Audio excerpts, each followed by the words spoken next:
In this video, I want to talk about finding a niche that has natural marketing strategies built in.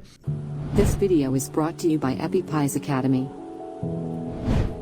To illustrate a company that has no natural marketing built in, I'll first go over the common ones that there are, and I'll show you an example of one that literally had none and how difficult it was for that company. So first, let's go through that. So the question one is, how do you promote? Are there natural marketing strategies? So what are they? Do people search this out? If your company is something really simple, like you're selling socks, well, people search for socks when they need it. If it's cleaning business, well, people search for that if they need it. If it's a known thing or service, people search for it. And so you have a natural strategy. Okay, people search for it. So your strategy is related to SEO, search engine optimization. Now, what about maybe there are specific interest groups that might be interested in this? Like, if you show how to bake bread and there are existing cooking groups and bakers, well, okay, you got a place to promote there. Maybe you have a entertaining or fun or unique business or niche in which products or videos or content goes viral. Okay, so the sharing is maybe the way to promote. Are there natural ads that you can run? Obviously, you can run ads for anything, but there are some things that ads are more effective than for others. It's common with search, right? If people are searching for something, that means they really want it right now. And so if you show ads in search, often you can get good results from that. But if you run ads to something that people don't necessarily need, you might not have as good of a result. Also, you can think about local versus global marketing. Let's say you are selling any service or product globally, well, you have to compete with everyone in the world. Whereas if you compete locally, then of course your competition is a fraction of the global competition market. So sometimes you can maybe have a local business which is in demand but not too competitive. So that's one way to go. And now that we started thinking about are any of these points applicable to your niche of idea?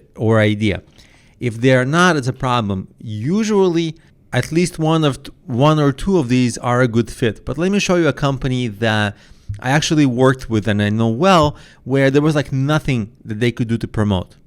When I worked with them, they were called Comply. They changed their model a little bit to Command Post. And this happened after I stopped working with them. So this actually tells me that their original model ended up never working. So they had to switch.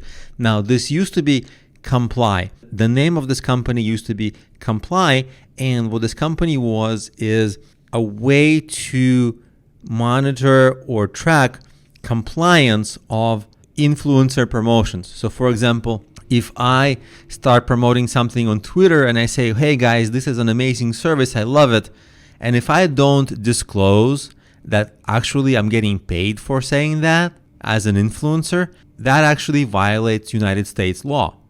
So influencers have to disclose when they promote products. They have to say, this is a promotion. I'm either a partner or I'm getting paid to promote this. They have to be transparent about that. If they don't say that, they can get in trouble because they're violating the law. So there was a law passed a few years ago that says they have to disclose. And this company helped with the disclosure procedure, helped to make it easy, helped to track it. For individuals, they don't have to disclose as much because usually, even though it's illegal, they don't get caught. But where this really comes into play is with gigantic brands can get sued for billions and millions of dollars. So that's where it was dangerous. So this company, they couldn't promote themselves on social media. Nobody knew to search for this very much. This is not a fun viral business. In fact, it's boring. Compliance is really boring. There was no way to promote this. The only way to promote this was direct sales. They had to go and try to sell this to companies, and the sales process wasn't effective, and they couldn't get much publicity for this. So there's no way to promote this, and that was the struggle, consistent major struggle. How do you promote this thing? Nobody wants it.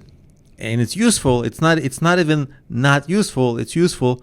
So, and they never solved it in the end. You would think that companies would buy it if you reached out to them directly.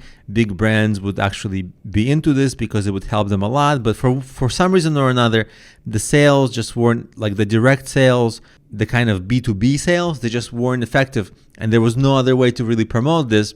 And the company was just stagnant. Okay. So that's an example where like there was nothing that could be done. So whereas the first question was, what are the natural ways to promote this? That's the question. The second question you've got to ask yourself is, what are the correct platforms or strategies for promoting this? And then you have to look at them and see, are they too crowded? For example, let's say you have a fitness business. And of course, fitness is a perfect fit for visual platforms like Instagram, like YouTube, but they are just so crowded with every trainer is doing something on Instagram, creating a lot of stuff on YouTube for years and years already. So that space has been so crowded. So like, where can you either carve out a niche within a niche within a niche, or maybe there's like a new or a different platform where your particular approach might make more sense. So those are the two questions really. What are the natural ways to promote this? And after you've got the natural ways to promote this, look at the specific ways and see how competitive is it. Are you going to be able to promote within that niche, or do you have to niche down, or do you have to shift your niche in a little bit to avoid competing directly with the very established companies?